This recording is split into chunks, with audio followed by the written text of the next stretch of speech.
langsung saja mungkin ke sesi kedua. Saya mohon izin Ibu Dini membacakan sedikit secara singkat eh, biodata dari pemateri di sesi 2, yakni untuk memaparkan materi terkait peran buku ber-ISBN dalam meningkatkan reputasi akademik dosen dan institusi yang akan dipandu oleh saya pribadi dan disampaikan materinya oleh Ibu Dini Wulandari. Beliau sekarang sebagai dosen tetap di Universitas Sindang Kasih Majalengka, kebetulan di jurusan Gizi.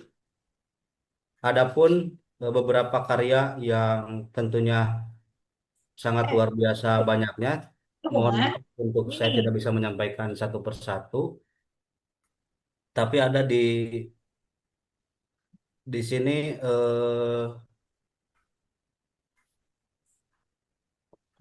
buku yang paling terbaru yang beliau tulis, ya ini buku Ilmu Gizi Dasar yang diterbitkan oleh penerbit Buku Loka pada tahun 2025 ini. Nah, untuk mempersingkat waktu terkait materi di sesi 2, saya langsung serahkan saja ke Ibu pemateri, Ibu Dini Wulandari.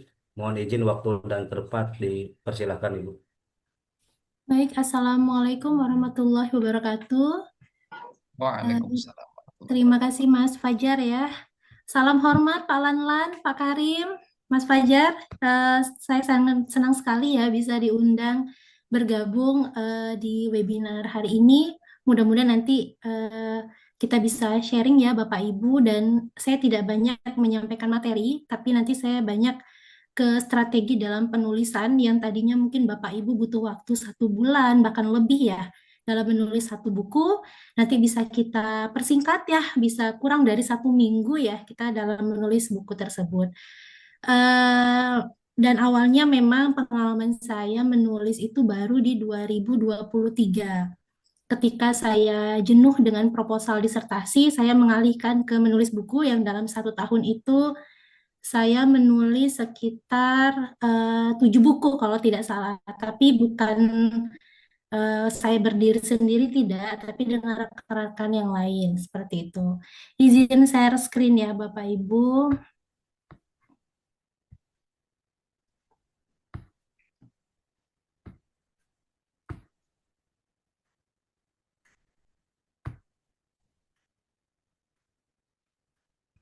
Baik, apakah sudah terlihat PPT-nya di layar Bapak Ibu semua?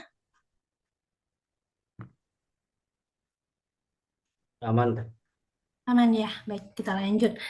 Jadi, bagaimana sih peran buku yang ber-ISBN ini dapat meningkatkan reputasi akademik bagi dosen dan institusi? Tadi juga ada pertanyaan, apakah buku ajar bisa diterbitkan ISBN ya? Jadi semua jenis buku itu bisa diterbitkan ISBN asalkan sesuai dengan aturan yang akan dikeluarkan, apakah ini berhak untuk mendapatkan nomor ISBN atau tidak.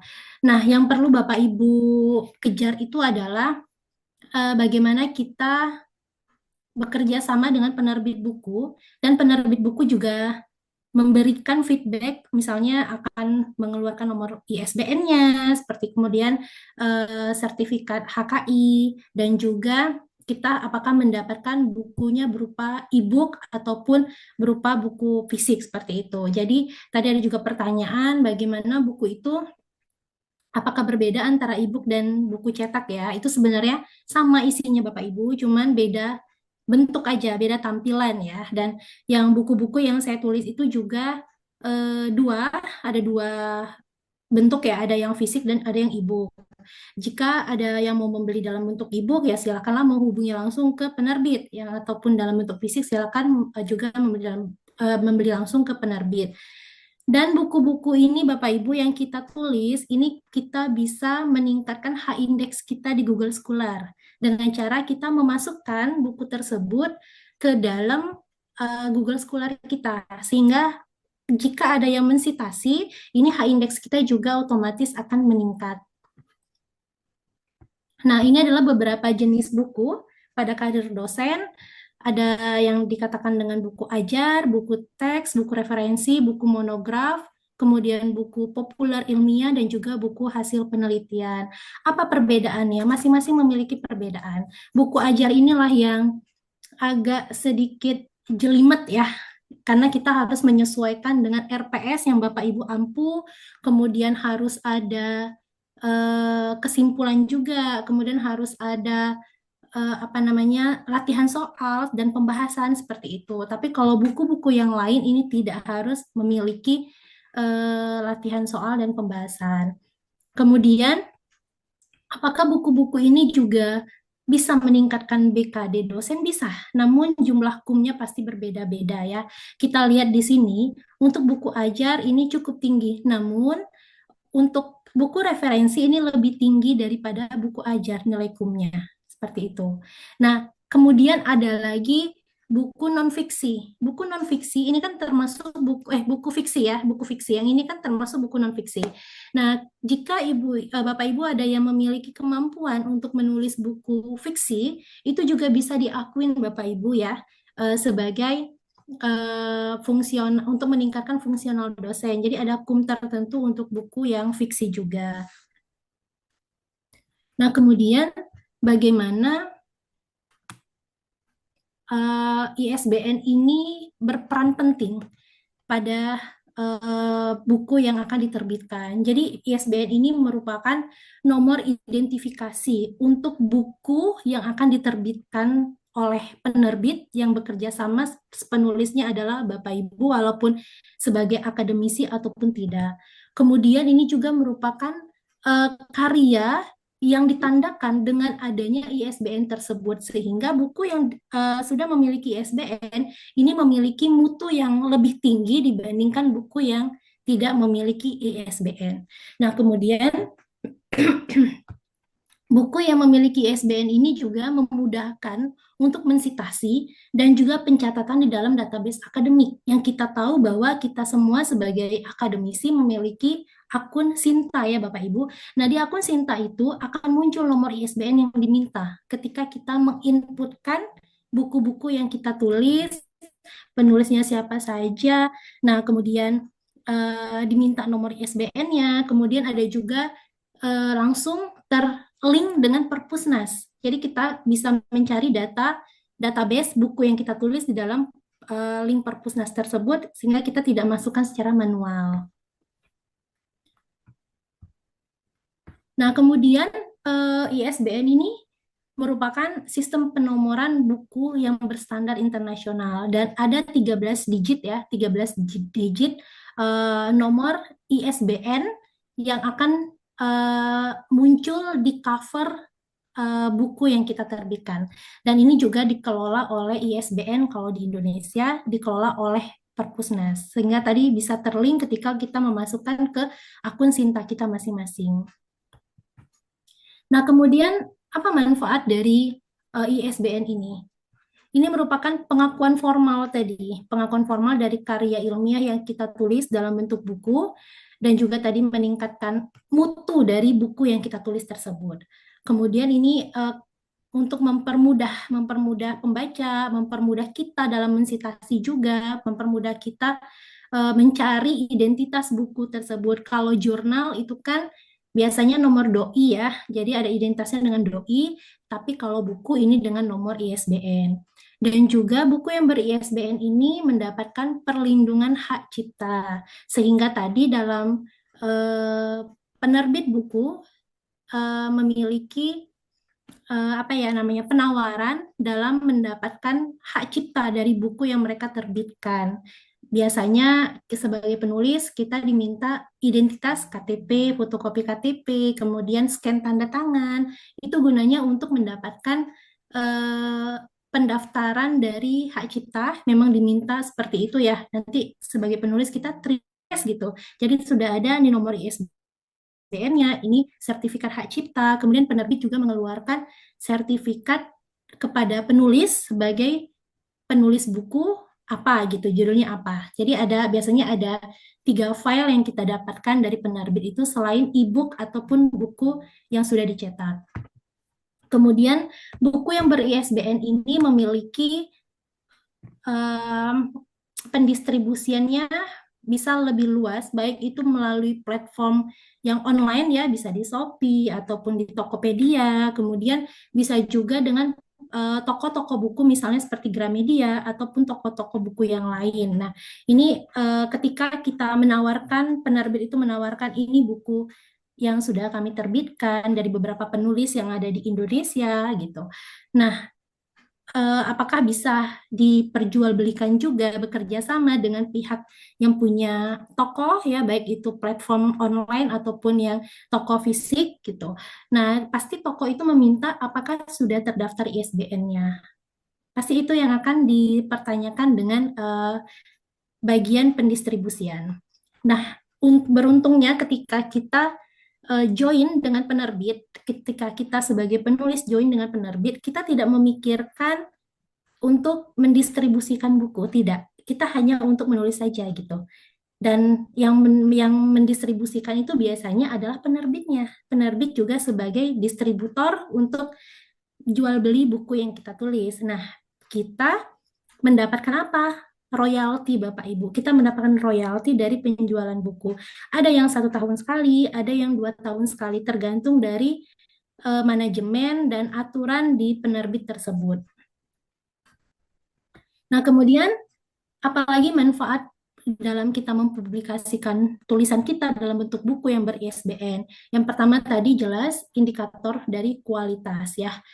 Sama seperti ketika Bapak Ibu menulis jurnal. Ketika Bapak Ibu menulis jurnal yang terakreditasi dengan tidak, otomatis reputasi Bapak Ibu juga akan berbeda, dikenal ataupun dilirik gitu ya oleh rekan kerja, oleh teman sejawat, ataupun oleh promotor kita itu akan berbeda. Ketika Bapak Ibu menulis jurnal di jurnal yang terakreditasi nasional ataupun terindeks Scopus, itu juga Bapak Ibu memiliki reputasi yang berbeda. Sama dengan menulis buku. Ketika Bapak Ibu menerbitkan buku ya dan memiliki nomor ISBN atau tidak, itu juga menjadi reputasi Bapak Ibu dalam menulis atau menuangkan ide-ide karya ilmiah dalam bentuk buku yang ber-ISBN atau tidak. Nah, kemudian ini dia yang pentingnya tadi reputasi, baik itu dosennya ataupun institusinya, otomatis Bapak Ibu sebagai dosen akan membawa nama institusi ya. Baik itu tadi ada dari UMB, ada dari Indramayu ya. Nah, ini akan membawa reputasi institusi Bapak Ibu, apalagi saat akreditasi ya. Saat akreditasi kan ada kolom yang harus diisi berapa banyak sih dosen itu menulis buku ya. Dan juga sekarang menjadi kewajiban ya ketika menjadi dari lektor ke profesor gitu. Jadi akan berapa banyak buku yang ditulis oleh dosen tersebut. Nah, kemudian di sini akan membuka jaringan kolaborasi, apalagi nih dengan Bapak Ibu bidangnya sama-sama tadi fisika. Nah, Bapak Ibu yang dari UMB fisika mungkin bisa join dengan teman-temannya dari kampus lain. Dari dalam satu buku itu bukan hanya dosen UMB saja, tapi ada dosen fisika dari kampus-kampus yang lain, ya. Jadi di sini kita bisa meningkatkan jaringan kolaborasi. Lebih baik lagi jika ada kerjasamanya dengan dari dosen yang dari luar negeri, itu akan lebih baik ya. Nah, kemudian ini beberapa peranan dari buku ber-ISBN dalam institusi pendidikan tinggi. Yang pertama tadi meningkatkan citra dari perguruan tinggi tersebut, selain dari citra dosennya, juga citra dari perguruan tingginya juga akan meningkat ya. Kemudian adanya potensi kerjasama. Nah, ketika tadi kita menulis buku bersama-sama dengan dosen dari kampus lain, ini juga meningkatkan potensi kerjasama. Dosen lain pun terkadang ada yang ingin join. Seperti misalnya saya menulis buku gizi dasar tadi. Nanti ada tuh ketika saya post, ada nanti teman saya tuh ngejapri dari kampus lain, kapan-kapan ajak dong kalau nulis buku lagi kayak gitu ya. Bahkan ada pun kampus-kampus yang tadinya kita kadang mau mengajak teman tuh kadang khawatir temannya tidak bersedia seperti itu ya. Tapi ternyata banyak sekarang dosen-dosen juga yang aware ketika kita ajak untuk ayo kita nulis buku sama-sama yuk kayak gitu. Jadi mereka banyak yang aware juga. Dan yang perlu diperhatikan Bapak Ibu, jangan terlalu banyak penulis. Kenapa? Memang terlalu banyak penulis itu memudahkan kita untuk menulis tidak terlalu banyak bab ya kalau kita join buku referensi yang ada beberapa penulis. Tapi minusnya adalah ketika pembagian kum ya, pembagian kum untuk meningkatkan eh, jabatan fungsional kita itu kita hanya dapat poinnya sedikit, apalagi kalau kita penulis ke-4, ke-5, ke-6, ke-10 gitu ya. Jadi 40%-nya dibagi penulis anggota. Kalau ada 10 anggota ya dibagi gitu kan, kita dapatnya sedikit, lebih sedikit. Jadi pilihlah buku-buku yang sedikit kalau bisa ya. Misalnya juga kalau yang ada 20 bab ataupun ada 15 bab itu bisa dibagi dua buku sebenarnya. Bagi dua buku, misalnya Gizi Remaja 1, nanti Gizi Remaja Jilid 2 seperti itu ada lanjutan. Jadi bisa dibagi dua buku.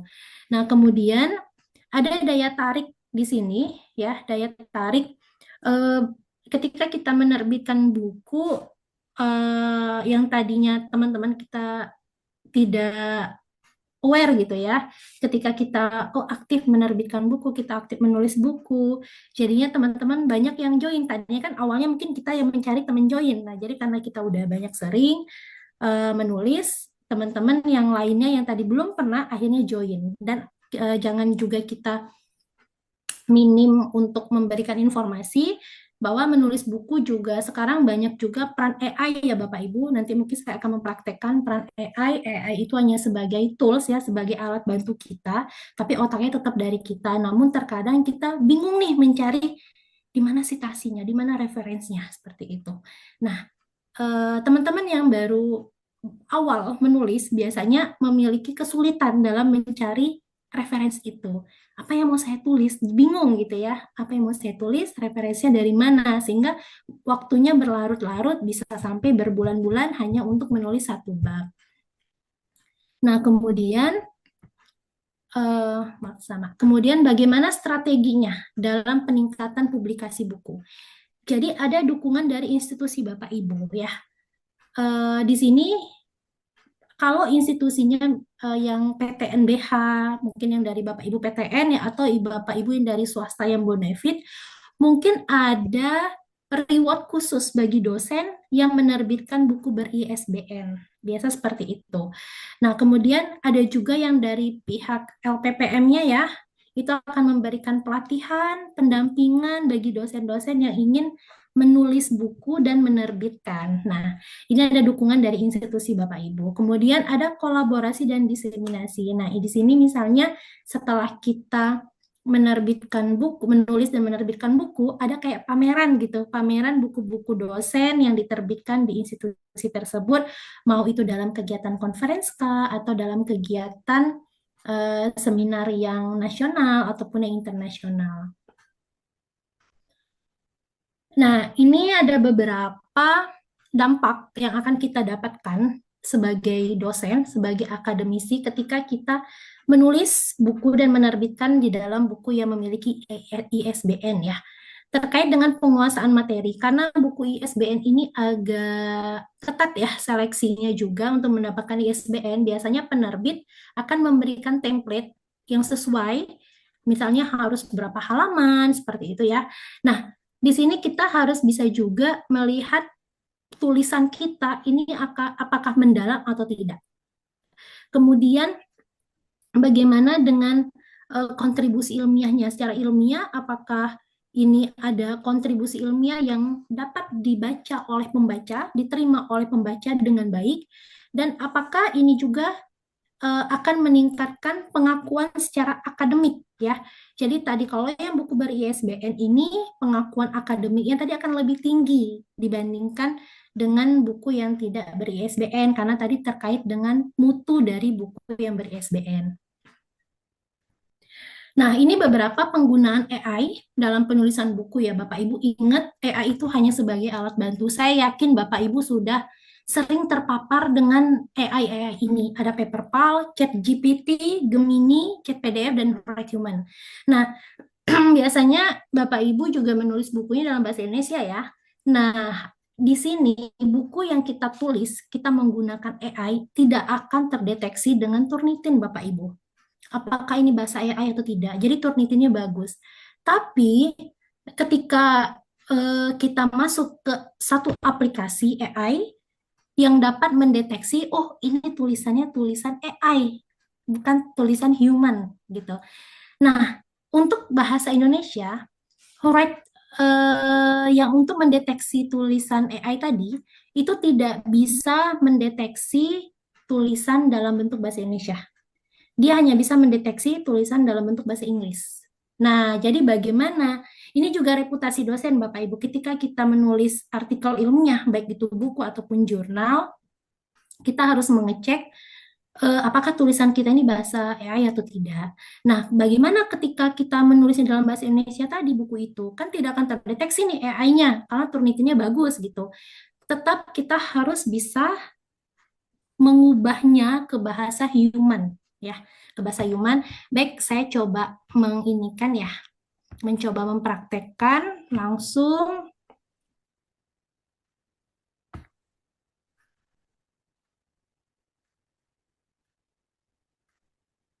Mana ya?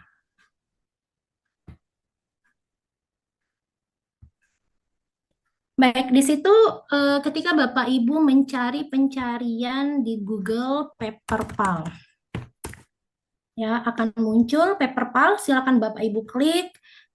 Karena ini saya sudah masuk akun Paperpal dan di sini untuk apa Bapak Ibu? Di sini untuk kita mendapatkan pengetahuan dari apa yang ingin kita tulis. Misal kita ingin dan muncul sitasi Bapak Ibu ya. Misal di sini kita ingin menulis apa? Dalam misalnya di bab 1 itu kan konsep dasar, biasanya seperti itu ya, pengertian-pengertian dan konsep dasar. Nah, di sini kita udah masuk akun Paperpal, dan yang biasanya Paperpal ini berbayar ya, dan ini yang premium, kita bisa pilih yang di riset site. Ya, riset site ini akan muncul citasinya dan jurnal-jurnal yang mendukung. Di riset site ini kita bisa langsung memfilter kita mau jurnal yang key berapa citasi kita. Kalau ini kan tidak saya klik, berarti yang akan muncul adalah jurnal dari Q1 dan Q4. Kemudian publication date-nya kita bisa pilih yang 5 tahun terakhir. Jadi citasi Bapak Ibu up to date semua. Tidak ada yang legend ya, yang di atas 10 tahun. Kemudian tipe-tipe dari publikasinya saya maunya dalam bentuk artikel. Boleh Bapak Ibu mau yang book chapter silakan diklik ataupun conference paper juga silakan diklik.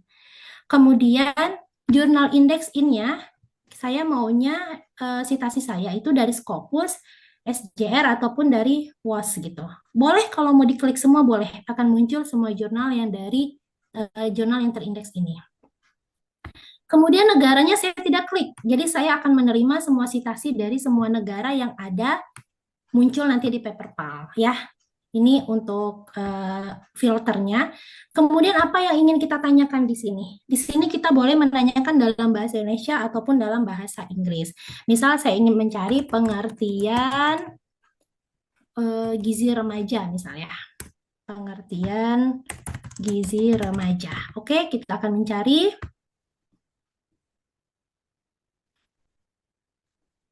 Paperpal akan bekerja. Ini AI Bapak Ibu ya, jadi kita harus mengeceknya juga. Kita tidak bisa langsung mengcopy paste gitu. Karena ada juga yang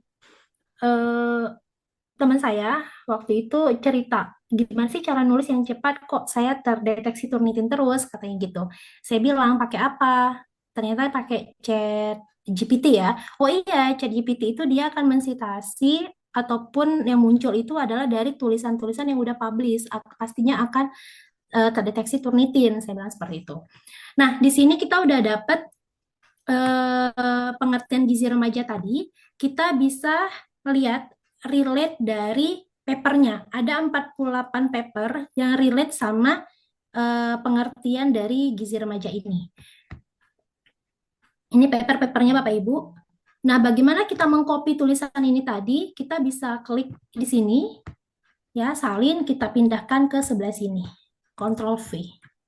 Nah, di sini sudah muncul langsung kan citasinya Bapak Ibu ya. Nah, di bawahnya juga ada udah muncul daftar pustaka. Nah, di sini kita bisa lihat kita mau ngecek nih Misalnya kita mau ngecek tulisannya siapa. Tulisannya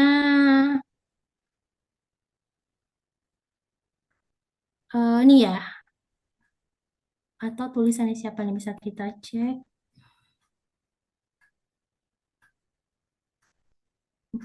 Ini misal kita ngecek tulisan Derderian et al. 2020 terkait dengan kalimatnya yang seperti ini ya. Kita copy kalimatnya, kemudian kita cari Derderian et al. 2020. Kita bisa cari di citasi tadi di sini. Derderian et al. 2020 ya di sini. Kita klik PDF-nya, akan muncul. Tunggu, maaf. Nih, kita klik PDF-nya, kemudian akan kita download.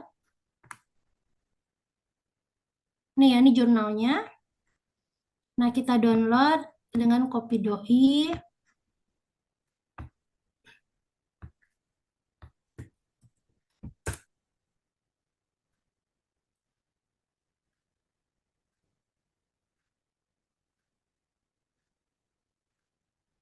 Ini jurnalnya Bapak Ibu ya. Kita download jurnalnya, semoga bisa.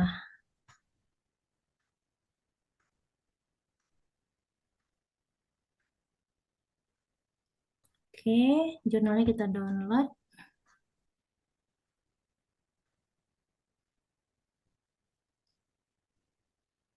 Sudah kita download jurnalnya, kita akan kesulitan mencari kalimat tadi ada nggak di dalam jurnal tersebut. Bagaimana caranya? Kita pasti membaca satu-satu ya Bapak Ibu ya.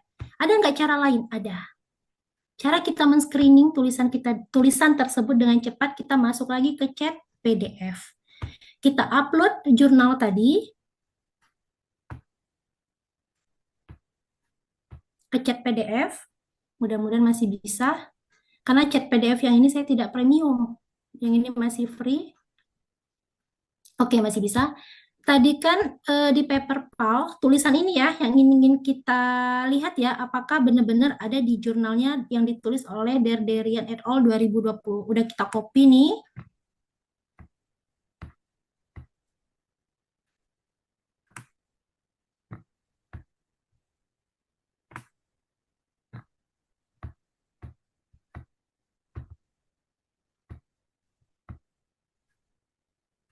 Jadi kita copy Derderian, kemudian kita masuk ke chat PDF tadi, kita taruh di bawah sini. Masih doi yang tercopy. Sebentar.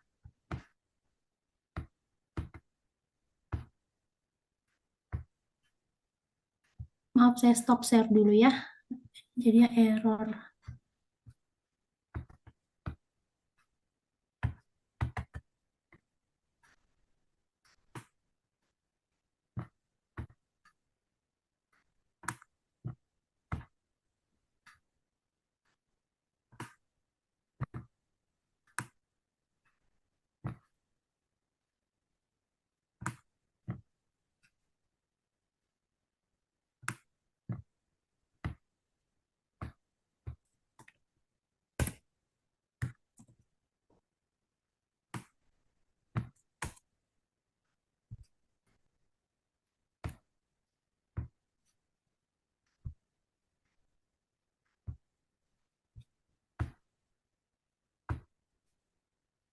Baik, kita copy tulisan ini tadi Bapak Ibu, kita masukkan ke chat GPT yang tadi Derderon itu udah kita ini ya, kita download nih. Tulisan ini yang ingin kita cek ya. Kita klik enter. Nanti akan men-screening tulisan itu ada di baris keberapa, halaman berapa, citasi berapa. Ternyata tulisan tersebut ada di sini. Halaman 1 dan halaman 6. Ternyata tulisan itu ada di dalam Derderon. Nah, itu bisa kita, berarti valid. Jurnal tersebut valid, bisa kita gunakan ke dalam tulisan-tulisan kita. Nah, kemudian terkadang kita memiliki kesulitan dalam parafrase ya.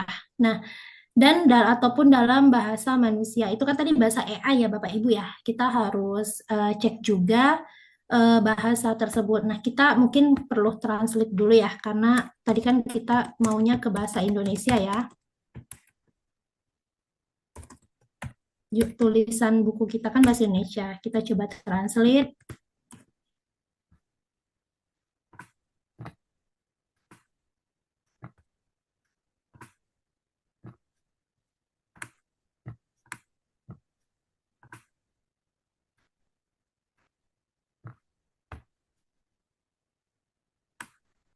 Ini kan bahasanya seperti ini ya Bapak Ibu ya. Nah, kita ingin ini tidaklah bahasa AI, tapi kita ingin ke bahasa manusia ya. Bahasa yang memang kita tulis. Ini bisa kita parafrase sendiri atau kita bisa menggunakan AI Write Human. Nah, di AI Write Human ini kita bisa copy tulisan kita, kemudian kita meminta AI-nya untuk menuliskan dalam bahasa manusia. Nah, ini tidak akan terdeteksi oleh aplikasi yang dapat mendeteksi AI. Tapi ini bahasa Indonesia pula, Bapak Ibu. Nah, bahasa Indonesia ini eh, tidak bisa juga terdeteksi oleh bahasa yang punya aplikasi untuk mendeteksi AI. Jadi hanya bisa dalam bahasa Inggris, tapi kita harus hati-hati juga. Kita harus bisa, jangan sampai reputasi kita menurun jelek karena kita 100% pakai bahasa AI gitu ya. Nah, di sini kita lihat bahasanya bisa kita ambil semua atau mau kita ganti lagi bahasanya boleh. Ini kan sebutkan bariatri dan bedah metabolisme pada remaja. Ini kan bahasanya agak apa ya, agak kurang ya. Nah, di sini kita bisa hapus, kita bisa ambil yang dari sini aja. Nih. Tapi kita tetap mensitasi dari Dorderon tadi ya. Di dalam tulisan kita copy ke Word kita, kemudian kita munculkan sitasi dari Dorderon. Nah, kemudian ada ChatGPT ataupun Gemini ya. Ini bisa Bapak Ibu gunakan, misalnya Bapak Ibu bingung nih mau menulisnya apa gitu, yang mau ditulis tuh apa. Misalnya Bapak Ibu kebagian tadi bagian dari bab satunya, misalnya konsep dasar gizi remaja, misal ya. Karena saya gizi tadi, jadi saya contohkan ke gizi remaja. Nah, di sini kita jangan sampai salah prompt. Prompt itu perintah kita kepada AI tersebut. Jelaskan, saya sedang menulis buku referensi atau buku ajar. Terserah Bapak Ibu mau nulis buku apa. Ini contohnya buku referensi.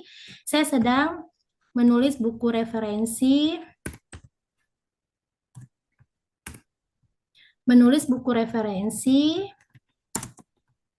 Dengan judul Gizi Remaja dan bab satunya tentang konsep dasar gizi remaja.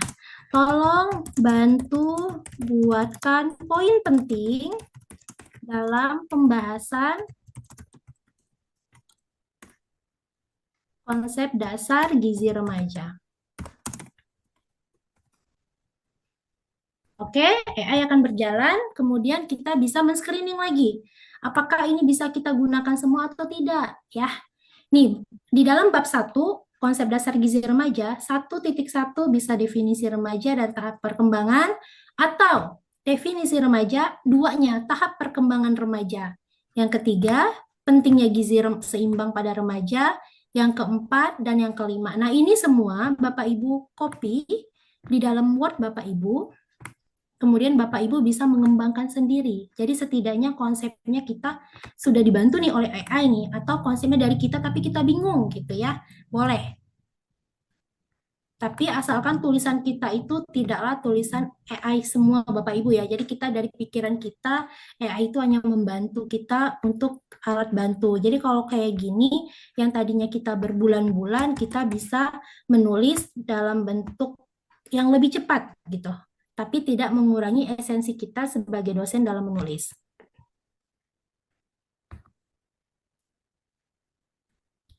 Nih, Bapak Ibu bisa copy di sini, kemudian bisa memunculkan di Word-nya Bapak Ibu. Nanti Bapak Ibu bisa mencari misalnya konsep dasar dari gizi remaja itu, definisi gizi remaja dan perkembangan, kemudian nih pentingnya gizi seimbang pada remaja, Bapak Ibu bisa mencari citasinya di paper PAL tadi.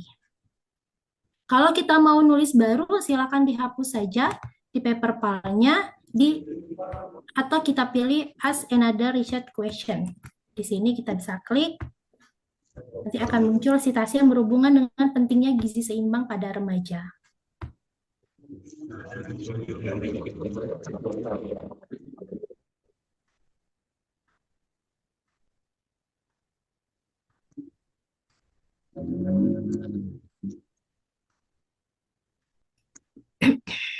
Nah ini ya, ada responnya ya, ada yang muncul. Ini papernya, paper yang kita citasi tadi, Scopus semua Bapak Ibu, Q1 sampai Q4.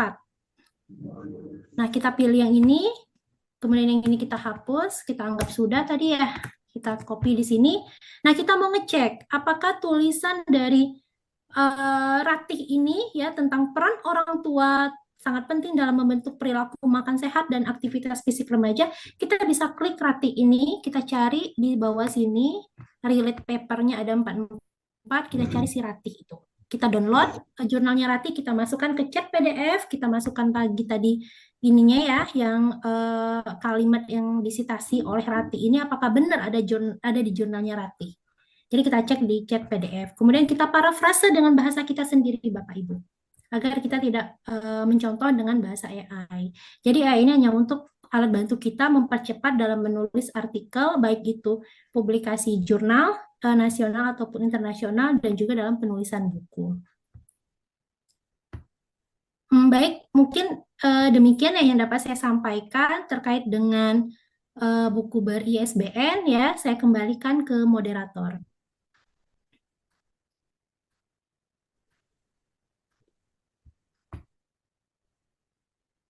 Baik, terima kasih Ibu Dini atas paparan materi yang luar biasa. Sampai ada beberapa tutorial-tutorial yang sekiranya itu sangat bermanfaat bagi kita, khususnya di dalam dunia Mas Fajar, kependidikan. punten suaranya nggak terdengar ya? Halo, Teh. Cek, cek,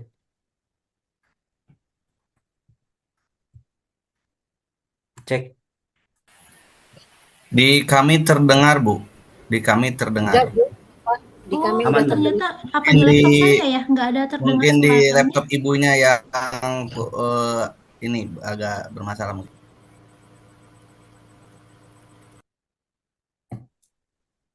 Oke, siap. Bisa dilanjut ya.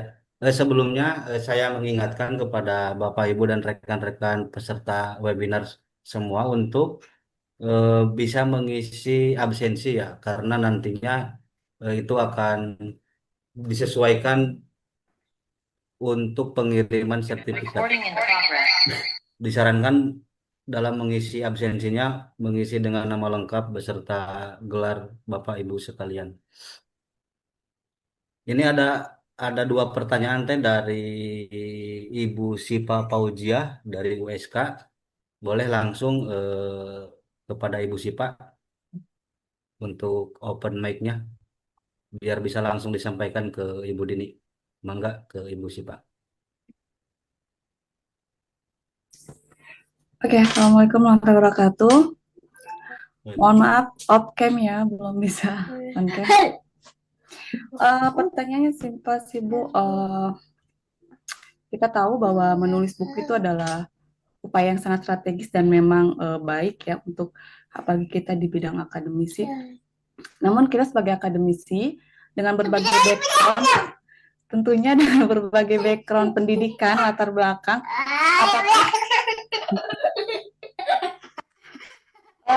background tersebut bisa harus menjadi ketentuan bahan kajian ataupun topik karya tulis atau buku yang akan kita buat sebagai penunjang karir akademik ya. Apakah itu harus sesuai dengan latar belakang pendidikan kita atau free gitu, apa aja itu bisa dijadikan sebagai penunjang gitu bagi karir akademik kita. Itu aja sih Bu. Di dalam kontennya berarti substansi yang dikaji di dalam bukunya.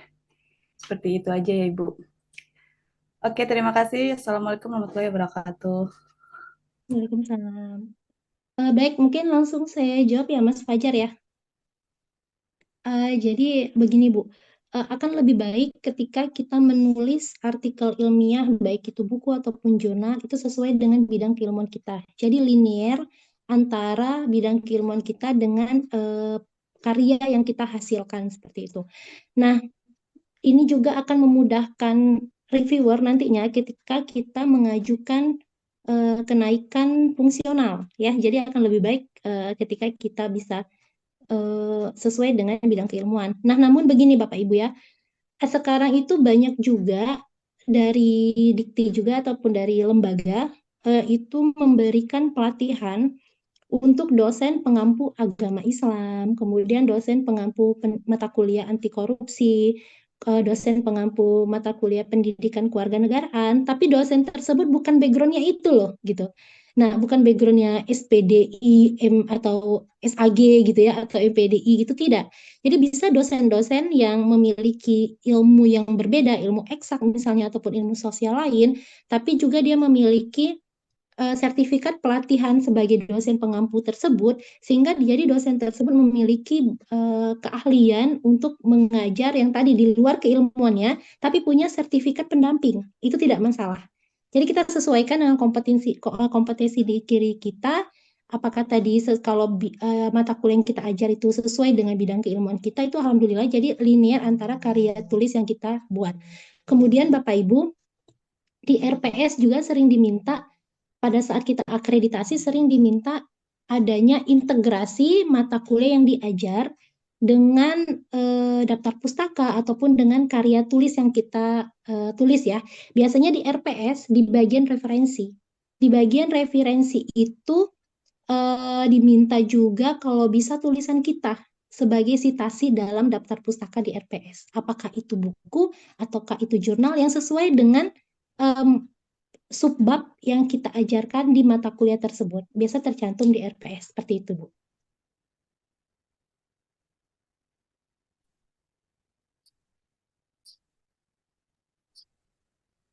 Oke, Bu. Oh, tambahan, Bu.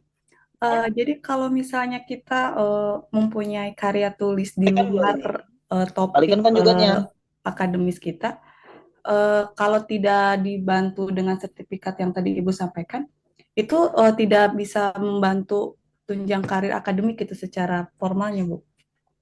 Nah, itu nanti akan menyulitkan reviewer, Ibu. Ketika gini, kan dosen itu ujung-ujungnya ke guru besar ya, Bu ya. Nanti guru besarnya di bidang apa gitu, karena bidangnya mencar-mencar nih gitu ya. Bidangnya mencar-mencar. Jadi akan menyulitkan reviewer terdapat penolakan atau klarifikasi dalam menilai jabatan fungsional yang kita ajukan. Akan lebih baik sesuai, jadi linearitasnya ada. Nah, namun tadi dosen juga memiliki keahlian lain, Bapak Ibu.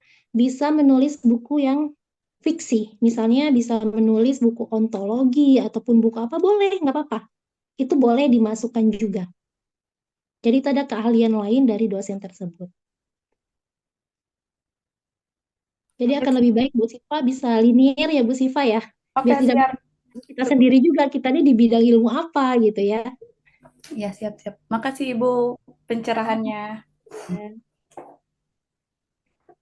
Baik, terima kasih Bu Sipa. Satu lagi, ini Bu Dini ada pertanyaan dari Pak Doli Irianto dari UMB. Boleh langsung disampaikan Pak Doli? Hmm. Monggo untuk open mic nih. Pertanyaan terakhir ya dari Pak Doli.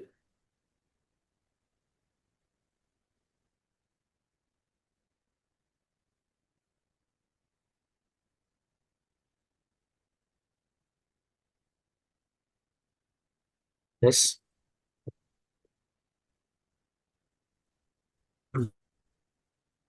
Bentar, Pak. Dengar suara saya, Pak? Aman-aman Pak. Oh ya, dengar ya. Oke. Siap. Oke, tadi itu bertanya, Ibu. Saya Doli Jumatrianto dari Universitas Marungo. Eh, ini menarik sekali. Tadi ada beberapa tools yang digunakan mempermudah dalam menulis ya. Pertama, file ini saya baru mengenal. Saya baru mengenal ChatGPT. Kemudian yang lainnya juga baru mengenal. Kelemahan saya selama ini memang terletak di situ ketika kita mempunyai ide, namun susah sekali mencari referensinya. Di sini pertanyaan saya itu adalah, apakah sebuah narasi dari buku yang kita buat itu ada ketentuan dalam melakukan sitasi? Misal nih, kita mendapatkan informasi dari AI tadi, kemudian ada suatu narasi, tapi di narasi itu tidak ada rujukan. Kita mau merencanakan buku referensi. Nah, kesulitan kita itu adalah narasi yang dari AI itu adalah benar apa adanya gitu. Dan kita berusaha untuk melakukan parafrase juga untuk menghindari plagiat. Nah, namun di beberapa rujukan yang saya baca yang sudah terbit itu, kebanyakan referensi itu lebih pada gambar atau grafik atau tabel. Apakah sebuah narasi yang kita buat itu mesti harus ada rujukannya, terutama rujukan pada penulis kita sendiri atau reviewer, penulis teman kolega yang satu profesi dengan kita. Itu yang pertama, Bu. Kemudian bagaimana menentukan ide judul buku yang terhubung dengan mata kuliah. Terkadang mata kuliah kita ini kalau dijadikan rujukan suatu ide pada buku, eh, kemudian tidak menjadi menarik gitu. Jadi saya tadi masalah ide ini memang agak ketertinggalan. Makanya saya mau tanya sama Bapak sebelumnya gitu kan. Saya baru masuk ke outline-nya aja, baru outline bagaimana menyusun, dan itu menarik sekali. Nah, mohon bantuannya kepada Ibu atau Bapak kalau bisa membantu, terutama dalam membuat buku referensi dan saya fokuskan, Bu. Ya, buku referensi terutama kita melakukan citasi terhadap rujukan dari yang terhubung dengan eh, narasi yang kita buat dalam penggunaan AI tadi. Nah, tadi sudah disinggung mengenai paper PAL tadi juga terkoneksi valid, sepertinya tingkat akurasinya mudah, dapat rujukan. Kemudian ketika di-download, apakah ada kendala itu, Bu, paper PAL itu terhadap rujukannya?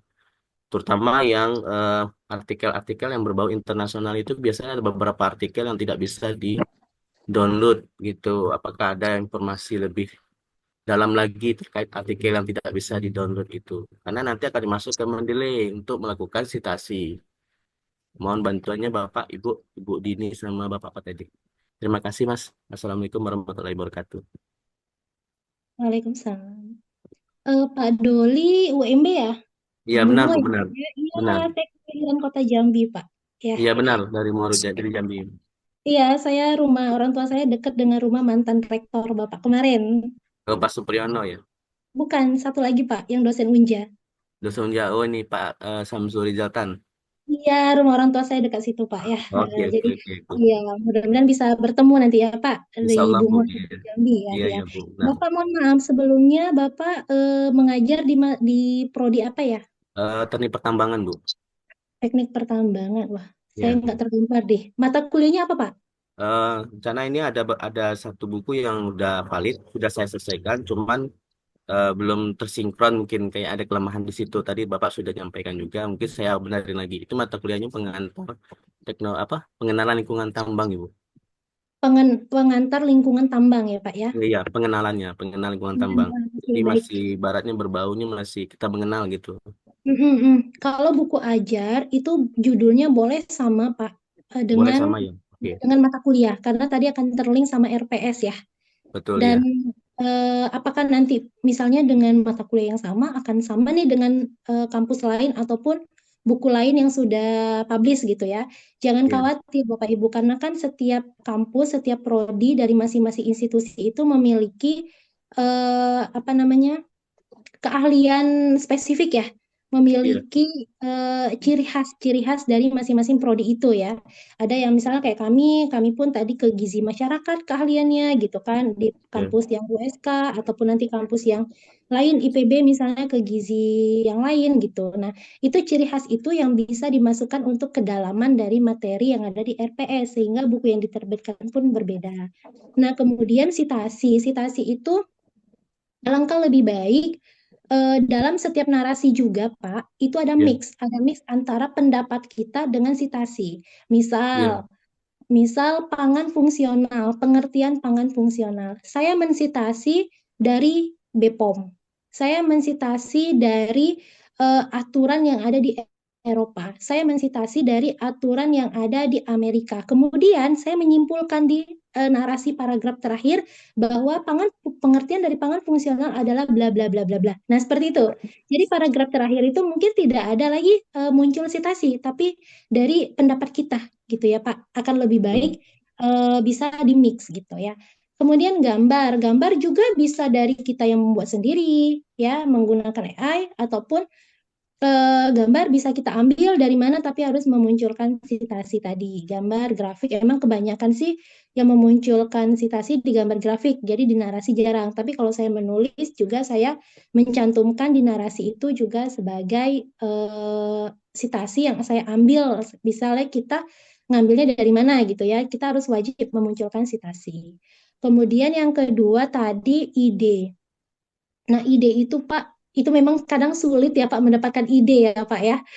Nah, Betul. tadi kita kalau lagi mentok-mentok, coba deh tanya ke GPT, nanti muncul tuh, oh iya Ya, akhirnya tergambar.